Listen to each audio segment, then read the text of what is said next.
Here's the breakdown of $1.9 billion App Store listing.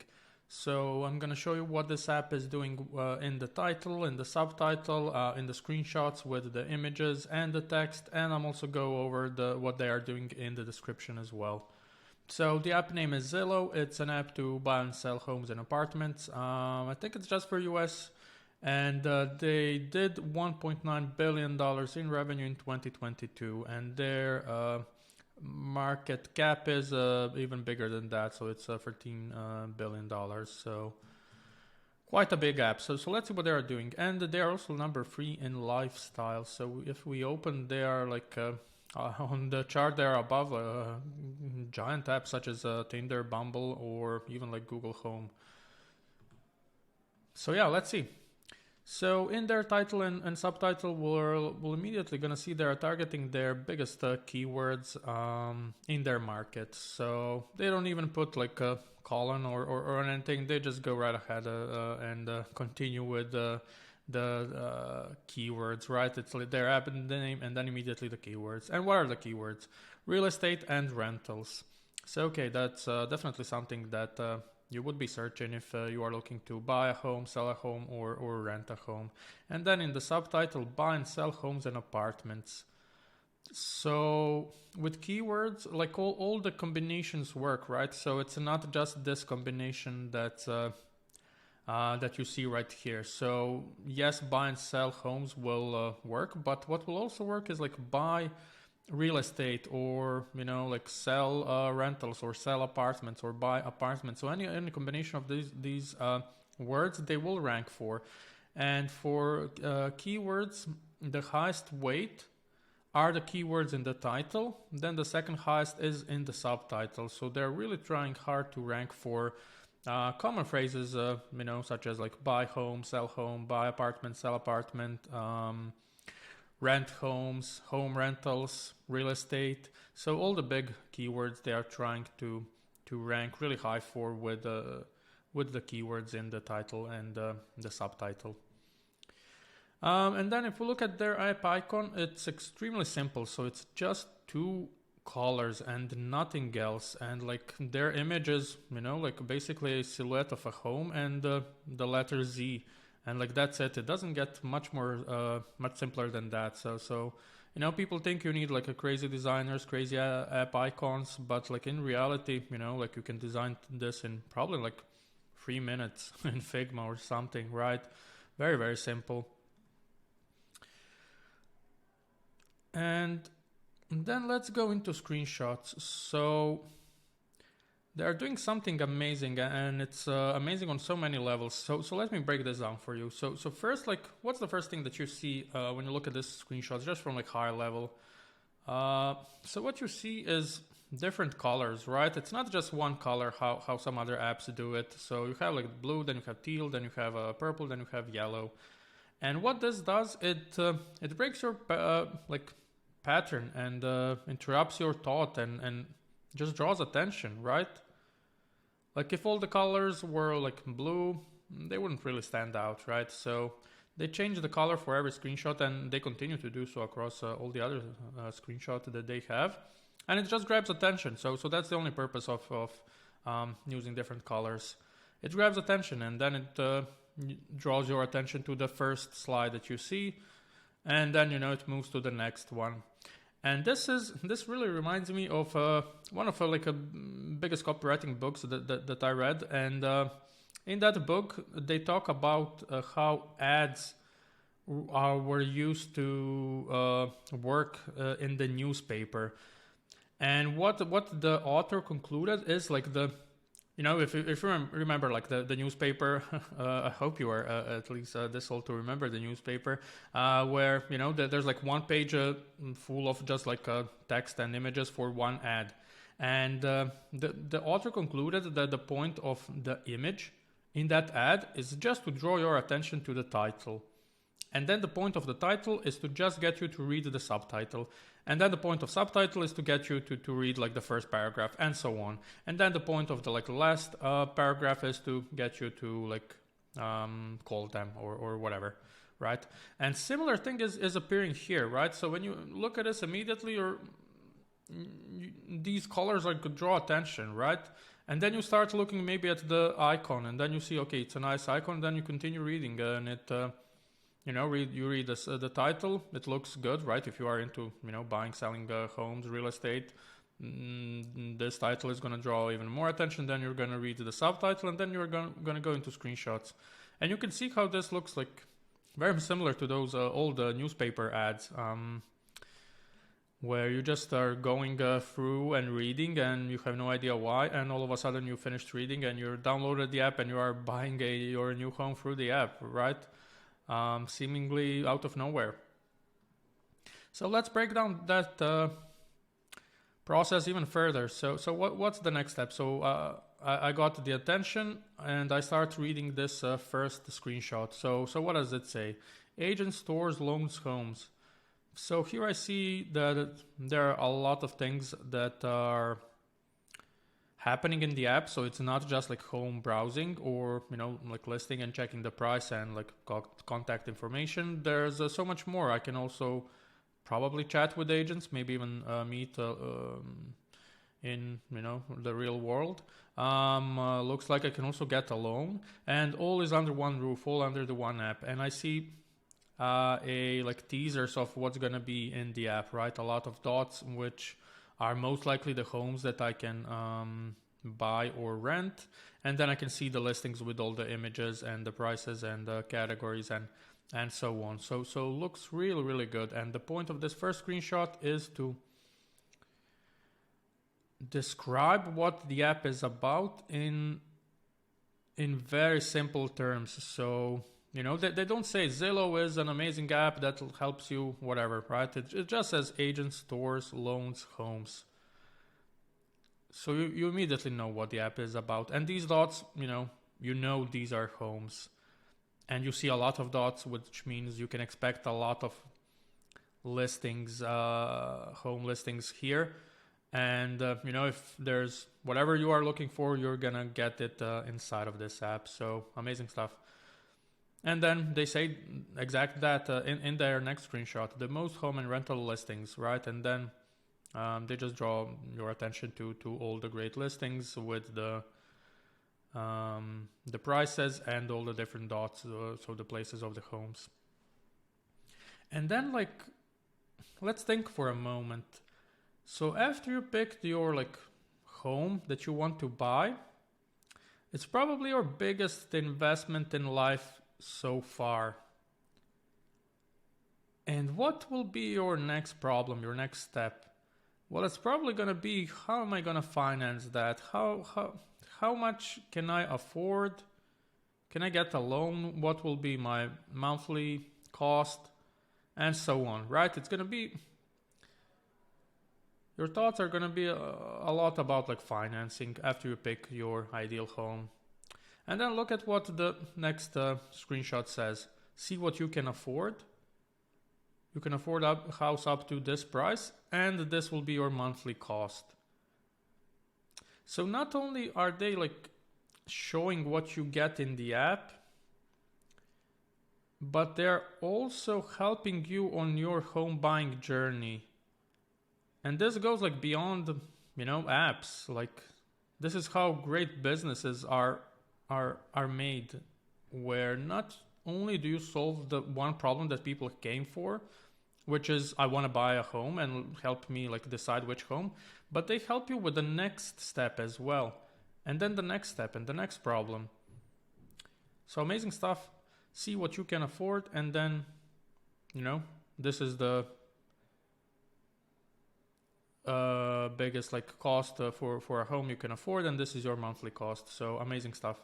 And then the next step, what you want to do, okay, I'm fine with the cost. I want to buy this home, but it's not going to be I'm not going to click buy button to buy a $240,000 thing, right? I'm probably going to want to meet with someone, and then see what the next screenshot is. Schedule a tour with a local expert, right? So immediately they know what my next step is going to be, and I can schedule to meet with a local guide or agent or whoever, and I can check the home. Amazing stuff, right? And then, okay, I have like more personalized home recommendations that are like just for me. So that's amazing. I'm probably going to be entering some kind of like preferences, and then they will be listing things that are maybe like close to me or affordable or whatever, right? And then, okay, there's more stuff. So I can search homes with different number of bedrooms, fireplace, whatever. And then I can also find places to rent, so not just buy. So, okay, that's amazing. And then one of the next problems is, what if I don't find the place immediately, right? What if I scroll, I don't find anything that I like? Do I need to go like in the app every day, every like 2 hours, or what do I need to do? And then check what the next screenshot tells you.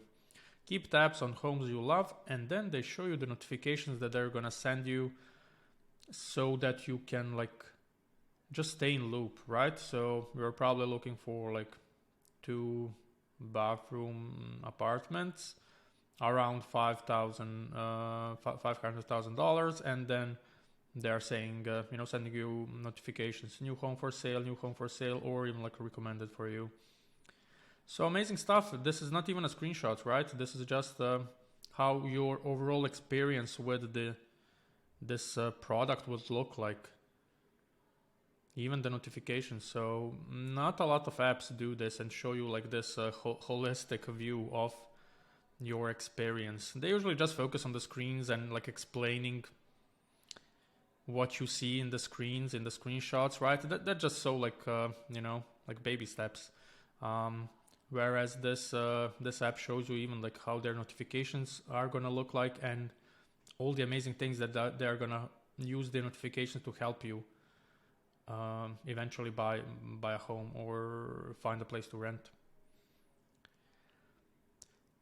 And then in terms of like the text and the screenshots, you should never talk about like features and the screens, but about like user benefits and just use cases. How and why are people using your app and your specific features, right?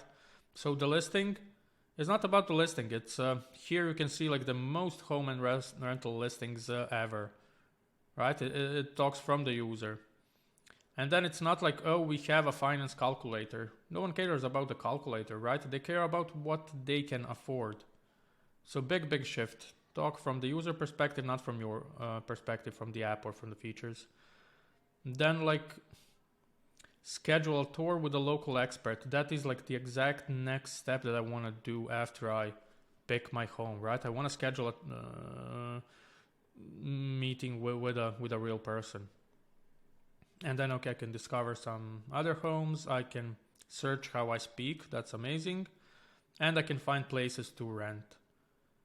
So all from the context of the user, never from the context of the app or like features. Amazing stuff, right? Okay, then let's continue. So for description, no one reads it, right? So you should just focus on the first few lines, and then the rest should be used for like keywords, honestly. And you know what's funny? Like this description even has like a problem, right? They started listing something, it says like one and then something, and it just ends here. So goes to show you like not even the people that wrote this read this. Then then the users probably won't read it as well. It doesn't matter. Like this is a like $2 billion app. Crazy. So okay, what do they do in this description? Find tools to buy, sell, or rent a home and keep millions of listings right at your fingertips. Change starts here. So right away we see that they are telling us what the app is used for: buy, sell, or rent a home. So that's amazing. They're positioning their app as the solution to buy, sell, or rent a home. And keep millions of listings right at your fingertips. So they don't say we have millions of homes listed, right? That's again talking from their perspective, and no one cares about them. Whereas this is keep millions of listings right at your fingertips, right? You can almost like feel this sentence, right? You have your fingertips and you're holding the phone, and you have millions of listings right there, right? So reminds me of a great ad for iPod where it said 1,000 songs in your pocket. And it didn't say, you know, oh, we created this beautiful player that you can also store, you know, like 1,000 songs. No, they described exactly like from the user's perspective, like 1,000 songs in my pocket. That's exactly what's going on with an iPod. And this is very similar to that. Millions of listings right at your fingertips. So amazing. And then rest of the description is just... again, it's just like keywords. Yes, it describes some of the features, but I believe the main point of the rest of the description is not the features, but the keywords, so that you can rank for some of these other things. And okay, then reviews, 7.5 million ratings, 4.10 stars, insane stuff. And they even like replied to some of the comments, but not all of them. It's probably hard to get 7 million replies, so that's probably why they didn't reply to all, so that's okay. And then they also have editor's choice, so I would think that they need to put this like somewhere in the first screenshot maybe, or in the second one, to drive like more social proof with this editor choice and motivate you a bit more to download. But I guess it doesn't matter, right?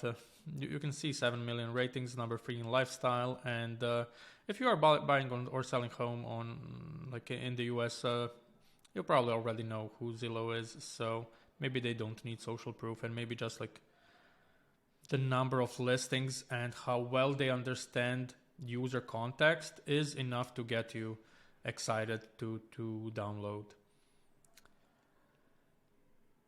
And maybe the only thing that I see like missing here is there is no call to action. Like I would imagine maybe on like the last screenshot they would say, you know, something like try Zillow and something, right? So some kind of call to action to download the app. But of course, these guys know App Store optimization a lot better than me, so they probably don't need the call to action. So that was it. Let's sum it up. So app icon, very simple. Like no noise. It's just very simple. 2 colors, simple shapes. Title, put your main your top keywords in the title. Then in the subtitle, put your also your top keywords, and try to also like describe what the app does, while also using strong keywords if possible, right? So buy and sell homes and apartments is, all of those are keywords, but it also explains what the app does. So that's very interesting, right? And then the screenshots, different colors grab attention. The first screenshot you should use to explain your app in very simple terms. And then the rest of the screenshots are for just showing the benefits and the different use cases that you can use the app for. And the more you understand your user, the better, because then you can talk from their perspective, like see what you can afford, and this is your like monthly fee that you would be paying. And showing notifications is also amazing if the notifications drive even more value for you. And then in the description, in the first few lines, you should explain what the app does. Have some sort of social proof, which is, you know, millions of listings, which is amazing, and then try and drive some like emotions and painting a picture right at your fingertips, right? It reminds me of that iPod ad where it says 1,000 songs in your pocket. And change starts here, right? Buying home is a big change, and that change starts here. And then the rest of the description is basically just keywords. So that was it. That's how a $1.9 billion App Store listing looks like. And if you like this video, then just give it a like. And you can also comment below what you enjoyed and maybe you want me to cover next. I will be reading all the comments and replying. And if you want to see more videos like this, then just subscribe, because I will be releasing one video like this every week. So the topics include app business, app growth, app marketing, and even some app engineering. Thanks.